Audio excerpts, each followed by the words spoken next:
Nós estamos, nada mais, nada menos, agora começando uma entrevista com Ademar José Gevaert, editor da revista UFO. Eu começo perguntando, Geva, o que tu podes nos dizer a respeito desta sequência de eventos que está se fazendo, que a revista UFO está organizando, em vários estados da federação. Estamos hoje com um evento aqui no Rio Grande do Sul, o Encontro de Ufologia Avançada do Rio Grande do Sul, o 19º Congresso Brasileiro de Ufologia, que foi um sucesso. Eu gostaria que tu começasse falando deste evento, dos eventos que já aconteceram e os eventos que estão por acontecer no país, em termos de ufologia. Olha, a revista UFO tem 35 anos de idade e nós já desenvolvemos todo tipo de atividade dentro dessa área. Publicamos textos, entrevistas, produzimos DVDs, publicamos livros, já fizemos eventos também. E quando chegamos a 2012, alguma coisa me despertou, me empurrou para esse caminho de fazer eventos. Eu já havia feito eventos antes. Eu fui organizador do primeiro Fórum Mundial de Ufologia, a frase, inclusive, o nome foi cunhado por mim, que ocorreu de 7 a 14 de dezembro de 1997, em Brasília, com apoio da LBV, Legião da Boa Vontade. Na ocasião nós tivemos 70 conferencistas de 35 países. Nunca se igualou a algo assim no mundo inteiro. Foi assim, algo que deu um trabalho imenso, gigantesco. Mas nós tínhamos o backup, o financiamento da LBV, que investiu uma quantidade de recursos ali, porque queria promover o seu parlamento, enfim, promover as suas atividades. E foi tudo muito bem feito com muita organização, até porque eles exigem isso, e da minha parte também eu não deixo por menos. Mas, nesse período, assim, apesar de ter feito alguns eventos lá para trás, 83, 86, enquanto eu morava em Campo Grande, até com muita gente, 700 pessoas, no Teatro Dom Bosco, em Campo Grande, inclusive do qual participaram Ademar de Mello, Vitor Soares, Carlos Reis, Paulo Cronenberg, General Shoa e outros notáveis. Apesar disso, a revista UFO, então, ficou focada na publicação de material. Porém, em 2012, alguma coisa assim me empurrou para essa estrada.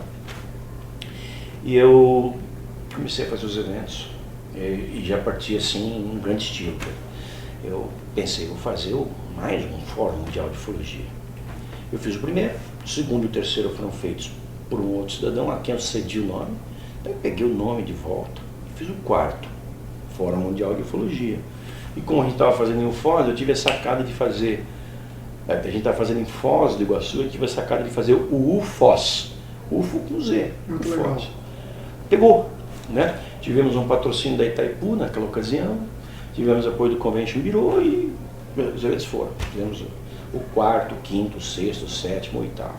Esse ano faremos o nono, porém provavelmente não faremos em Foz do Iguaçu, então não haverá mais o FOS, se confirmar isso, nós faremos em Curitiba. E nós também tivemos a ideia, eu e minha filha, que trabalharam comigo nesses planos, quando fizemos o primeiro Fórum Mundial de Ufologia, de fazer uma coisa ainda mais impactante, que promovesse ainda mais a integração das pessoas com o tema.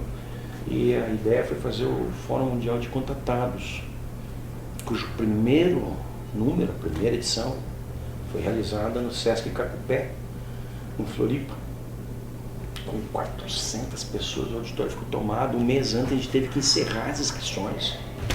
A gente viu que estava no caminho certo. Aí veio o segundo Fórum Mundial de Ufologia, aliás, o quinto Fórum Mundial de Ufologia, daí veio o segundo Fórum Mundial de Contatados, e foi indo, até que eu comecei a fazer eventos regionais. Eu acho que esse caminho, e é um caminho sem volta, mas eu não fui o primeiro. O Paulo Cronenberg, nos anos 80, fazia esses eventos. Ele tinha o que ele chamava de Semana do Realismo Fantástico. porque naquela ocasião estava muito em alta a expressão realismo fantástico, que foi cunhada pelo Jacques Bergier e o nome do outro cara? Não me lembro.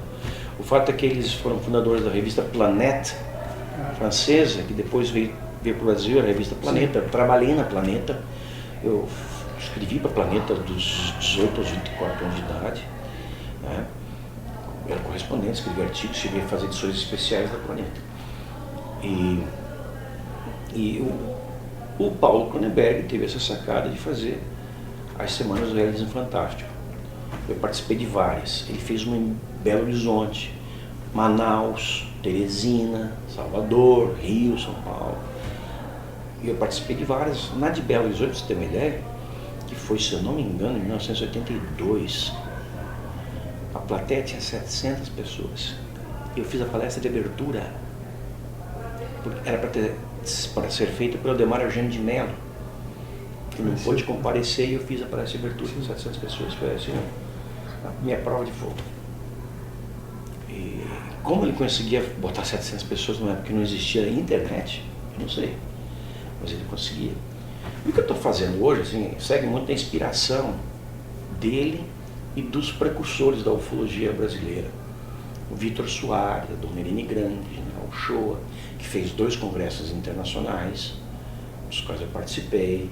O Dona Irene Grande, que fez um congresso internacional, do qual eu participei também, na sequência, esse no Rio, os outros 2 em Brasília. E agora nós estamos fazendo, e não vamos sair dessa trilha.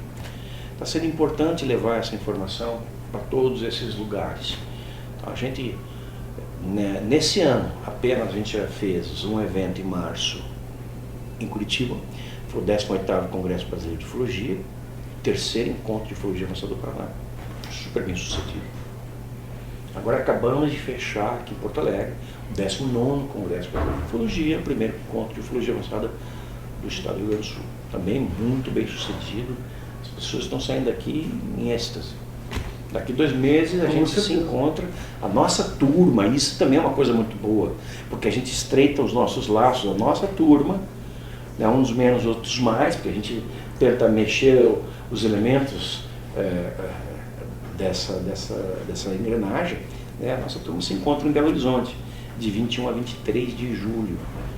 Ali vai ser um desafio também, porque eu embora tenha feito palestras em Belo Horizonte, tenha sido quem fez a abertura em 1982, eu nunca organizei um evento lá. Se fosse como palestrante, agora está organizando um evento. Eu tenho a impressão que vai dar certo, porque tudo que a gente tem feito tem dado certo. E a gente faz com boa intenção, com a vontade de realmente servir. Isso recebe um empurrão desses camaradas que a gente promove tanto em nossos eventos.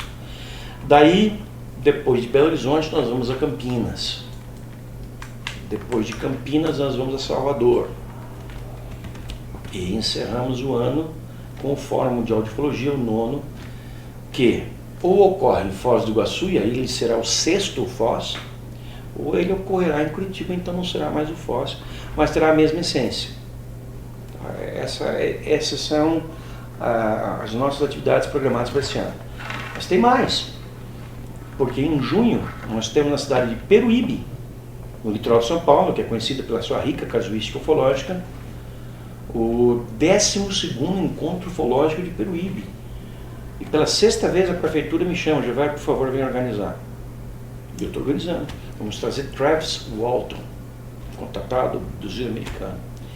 E, naturalmente, nós temos o evento de sempre na Casa do Consolador, no final do mês de agosto. Né? Eu não me lembro bem as datas, mas é o último final de semana, sábado e domingo, sendo que na sexta-feira a gente faz uma mesa redonda. A gente fez isso no ano passado, foi muito bacana. Dessa vez a gente vai repetir a mesa redonda e vai ser no último final de semana de agosto, na Casa do Consolador. Então imagina, é muita atividade. Mas nós temos um país de 200 milhões de habitantes. Quantos milhões de entusiastas? Ou milhares, pelo menos, de entusiastas. Então tem ufologia para todo mundo fazer. E vamos fazer. E tem ufologia, aliás, para todo mundo absorver. Nós temos hoje uma equipe de conferencistas que está produzindo muito. e necessitamos dar vazão à produção dessa gente. Nós, além da revista UFO, agora nós temos os eventos da revista UFO, que são sólidos, que acontecem assim da maneira mais profissional possível, embora a gente não seja profissional de eventos, mas tudo é feito com profissionalismo. Como é que está a situação com relação ao projeto Fórum Mundial de Contratados? Em 2018 eu volto com o Fórum Mundial. Esse ano eu estou me dedicando a implantar bimensalmente os congressos brasileiros de ufologia. Isso não daria continua para o ano que vem? Continua para o ano que vem. Se nós formos bem sucedidos nesse ano, no ano que vem a gente consegue ter ambas as coisas funcionando. Então nós vamos ter o congresso, os congressos brasileiros de ufologia, pelo menos 4 por ano. Na pior das hipóteses 3, mas aí nós vamos ter também um Fórum Mundial de Contratados e um Fórum Mundial de Ufologia. Então isso é muita atividade. Se forem 2 fóruns e 4 conferências, são 6 congressos. 6 congressos. Cada 2 meses, congresso. E eu já estou pensando hoje no que eu vou fazer em dezembro do ano que vem. Não só nesse dezembro, que eu já tenho tudo planejado. Você vê meu Outlook, você fica louco com o tanto de informação que eu tenho. Né? Eu já tenho convidados para daqui até... E o que acontece? Os eventos que a gente faz aqui reverberam lá fora. A gente, nesses 5 FOS, nesses 4 contatados, nós trouxemos coisa de 100, 120 conferencistas internacionais de 30 e poucos países. Esses caras veem o profissionalismo com que a gente executa a coisa, a equipe da revista UFO, eles voltam para os seus países e eles reverberam isso lá. Eles falam lá, pô, o pessoal no Brasil bota para quebrar, fazem bem feito. Entende? A gente planeja tudo com profissionalismo, manda passagem com antecedência, dá todas as instruções para as pessoas, elas vêm, a gente as pega no aeroporto, leva para o hotel, tem van para isso, van para aquilo, tudo organizado, né? O que antes não acontecia, antes os congressos eram uma bagunça. Como até hoje, tirando os eventos no nosso circuito, eles são muito desorganizados. Nós estamos botando ordem na casa, até porque é da natureza da revista UFO, sempre ter da minha natureza, ter as coisas organizadas. Aproveitando aqui, nós temos um dos temas mais importantes hoje em ufologia, senão eu sei que para ti é o tema mais importante, que é a questão dos agroglifos. E nós estamos fazendo uma pesquisa hoje, uma investigação de ponta em nível mundial, na busca dessa comunicação cósmica que provavelmente esteja acontecendo deles, seres de outras esferas, conosco, terráqueos. Como você próprio falou, eu realmente tenho que os agroglifos hoje são o principal fenômeno da ufologia brasileira em todos os tempos. E se você pensar nesse fenômeno em termos globais, é o principal fato da ufologia mundial em todos os tempos. E eu acho que nós vamos ter grandes revelações, fazer grandes descobertas, ter grandes surpresas e grandes emoções com a pesquisa e com o que nós viermos a desvendar com esse fenômeno. Ele chegou no Brasil e chegou para ficar. Isso eu já saquei em 2008, quando eu fui pesquisar os primeiros casos. De lá para cá tem se confirmado aquilo que eu havia dito lá em 2008. Esse fenômeno vai se repetir, vai se repetir, vai se repetir. É uma fonte inesgotável de pesquisa, é uma delícia pesquisar um agroglifo. Demanda esforço físico, deslocamento, mas é aí que você separa o ufólogo de verdade do ufólogo de gabinete. Né? Ir ao campo é primordial, é essencial. A gente aprende muito. E nós agora, nessas últimas descobertas que fizemos sobre o agroglifo de Prudentópolis, lá na propriedade da Fazenda Estrela do seu Eric Hickley, Prudentópolis, uma cidade que fica a 200 km da República de Curitiba, nós ali achamos coisas assim que são seríssimas.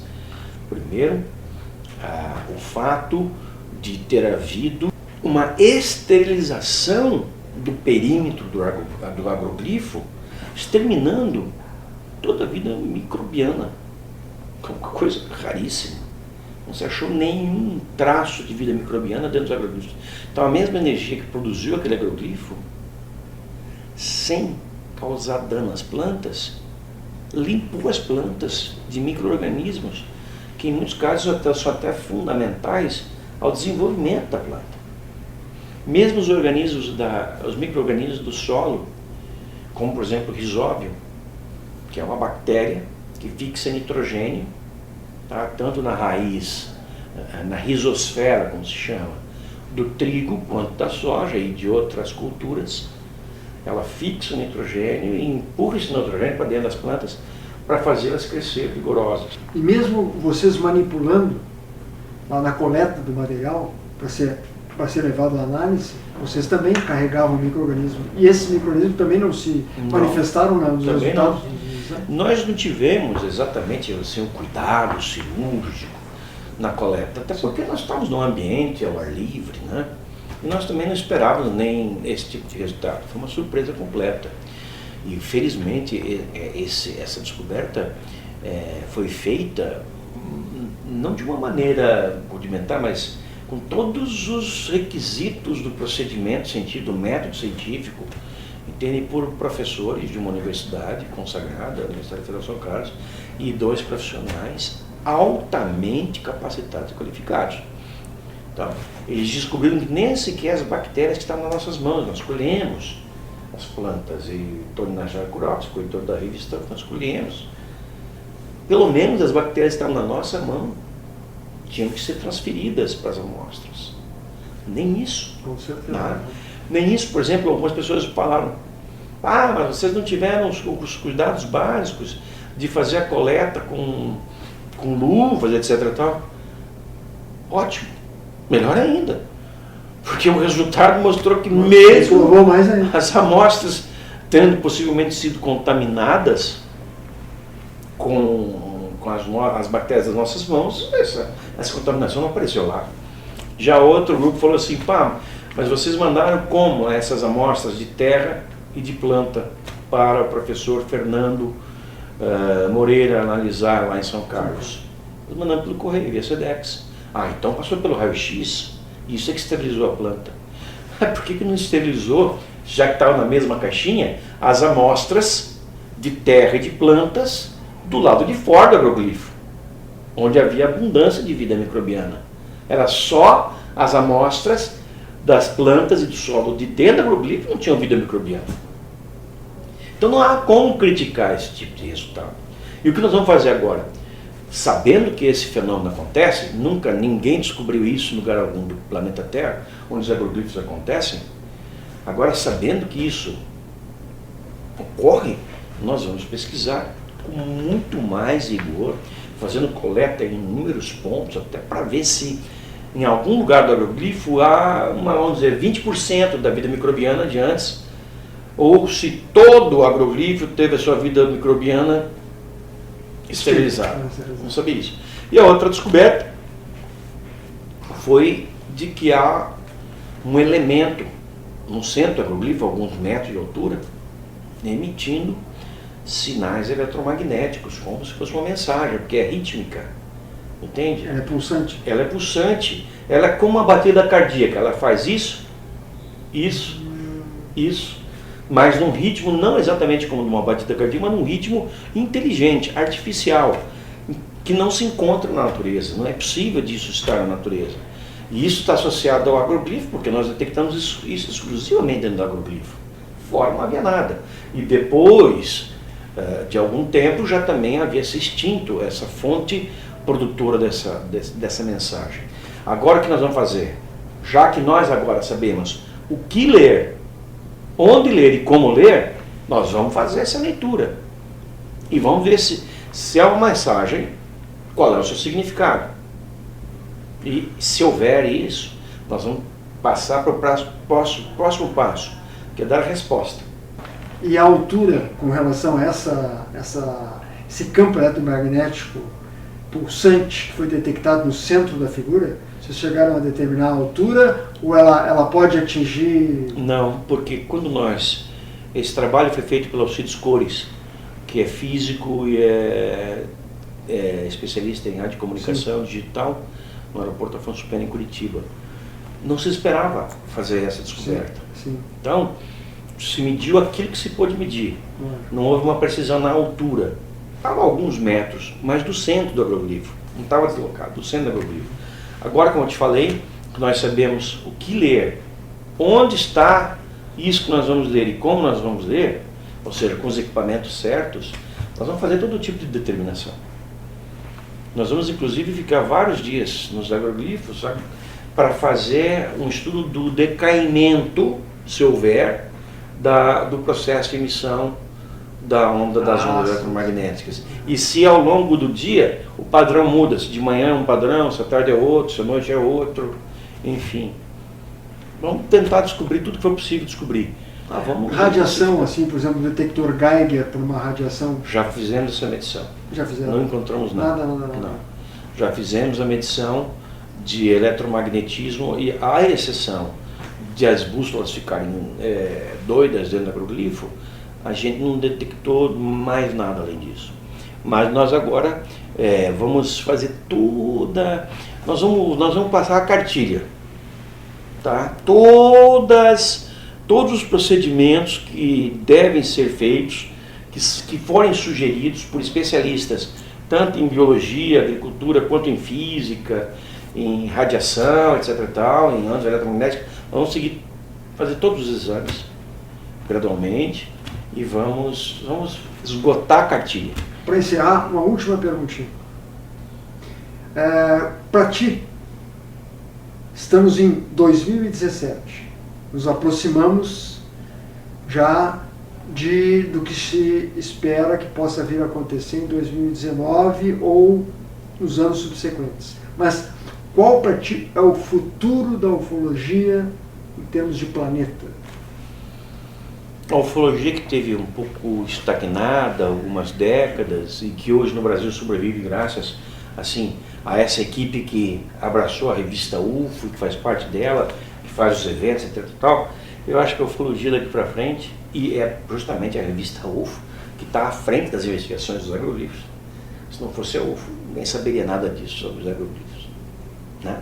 Porque ninguém foi lá. Eu fui o primeiro a investigar, depois eu trouxe mais um, senão ficaria o negócio lá. Então eu acho que nós vamos ter grandes surpresas. Eu tenho assim, absoluta convicção, e agora mais ainda, de que os agroglifos se revelarão a grande descoberta na área da ufologia. Para mim, não tenho dúvida, são mensagens, e há uma mensagem dentro da mensagem, que é na forma eletromagnética, e isso é uma maneira de tentar uma comunicação que as inteligências por trás desse fenômeno estão fazendo conosco. Eles estão tentando, primeiro, chamar a nossa atenção para as figuras, determinar o que de físico podemos determinar, como a esterilização, as dobras, essa coisa toda. E agora nós passamos para o passo seguinte, a mensagem dentro da mensagem. Nós fomos atraídos pelos agroglifos, investigamos, descobrimos um monte de coisa, e agora descobrimos que há um elemento indelével ali nas entrelinhas, né, mandando uma comunicação. O próximo passo é entender essa comunicação, aperfeiçoar a compreensão da comunicação, tê-la bem clara e mandar a resposta. Junto com os agroglifos, eu considero como outro tema de fundamental importância dentro da ufologia, embora ainda um pouco polêmico, é a questão das abduções. Eu não sei o que tu pode falar a respeito das abduções paralelamente ao fenômeno de agroglifos. Ou seja, se pode haver alguma relação, ou mesmo que sejam totalmente independentes, as abduções constituem uma das fontes mais importantes para a pesquisa dos ufólogos. Qual é a tua ideia a respeito disso? Então, para mim, são dois grupos fazendo essas figuras. Os agroglifos, embora tenha havido alguns casos nos anos 1800, 1900, eles realmente começaram assim, de verdade, no final dos anos 70, começo dos anos 80. São aí 20 mil, 30 mil ciclos descobertos nesse período de 40 e alguns anos. Já as abduções são milenares, elas acontecem desde que existe humanidade, há esses outros seres que vêm e nos abduzem. Para mim, são fenômenos distintos, produzidos por grupos distintos, sendo que as abduções também são uma fonte bem forte de informação sobre o assunto. Porém, perceba, em milhares de anos das abduções acontecendo, nós descobrimos isso aqui sobre elas. Sobre o significado, o sentido, a razão. E em 40 anos dos agroglifos acontecendo, já temos isso aqui de informação. Até que ponto as abduções, a partir do surgimento dos agroglifos, elas não poderão, através não só abduções, mas os contatos amistosos, né, o convite para entrar na nave, receber mensagens, será que nessas mensagens não vai haver alguma orientação com relação, mesmo que tu afirmes que são raças ou correntes de inteligências um pouco diferentes, que estão uma e outra participando naquele fenômeno? Talvez não haja alguma informação que seja passada através daqueles abdutores a respeito desse novo fenômeno que está surgindo agora aqui no Brasil. Tu acha que isso não é possível? Desde que os agroglifos surgiram, eles foram independentes da casuística. A casuística nada mudou. Nem aumentou, nem diminuiu, nem se transformou em qualquer outra coisa nesses 40 e poucos anos. As abduções continuaram sendo coleção, os avistamentos continuaram sendo como são, os fenômenos físicos, às vezes os pousos, nada mudou. Os agroglifos são uma coisa independente da ufologia clássica, tradicional, casuística. É o que me parece. Por exemplo, num local onde surgem agroglifos, não aumentou o número de avistamentos, nem de abduções de pessoas, que a gente saiba, pelo menos até esse ponto. Então me parece que são realmente duas coisas distintas. Qual é a tua palavra final depois dessa nossa entrevista? Bem, eu quero dizer que a ufologia, como sempre afirmei em todas as minhas palestras, é uma coisa fascinante e transformadora. Ninguém entra nesse campo de verdade, botando a cabeça mesmo para dentro dessa área, sem se transformar.